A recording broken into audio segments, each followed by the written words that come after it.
Hi, this is Kim Watson of Easy Trader. Welcome to a 2 and 2 on Monday the 15th September. Just looking at the pound dollar first, and what we can see here from the daily chart on the left hand side here is basically we've just been rallying and moving back up to the highs. We put a graveyard doji, a gravestone doji on the even on the Friday's bar. It's almost a hanging man, bearish candle, but we'll see how we run from here. It has come off here at the moment. It could move further down, of course. Not quite filled the gap there. We have got the weekly pivot below us at 161.97, which has a chance of being hit. Bearing in mind how close it is. So if we do see a breakdown down to the downside, that certainly would be a sort of a reasonable target. If we do manage to get back and close above the 50 again, well, we could be pushing up much further, eventually moving towards the monthly pivot if the result on Friday is positive for the United Kingdom.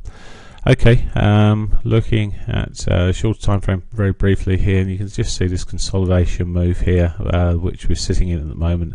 A break either way could give about the depth of the consolidation move as a sort of a target, and obviously maybe more depending on what's coming out. It's very volatile in terms of where the polls may come out.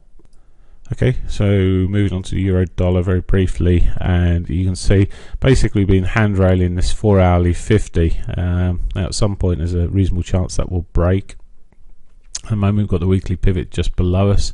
It had broken out from this sort of triangle effect. It hasn't done the full size to the upside. There is potential, as I say, may just come down, test that original trend line and take off from there, possibly.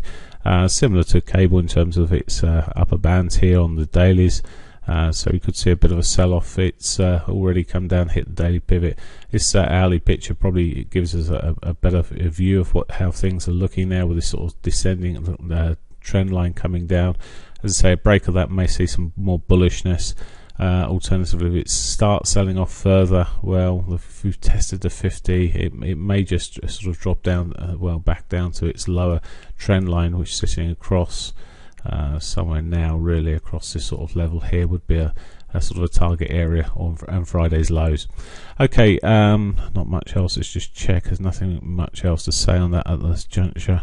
As I say, with the trend lining sort of the hand railing rather here, any sort of push back up would possibly see it break through. Okay, that's it for me. Have a great day. Bye for now.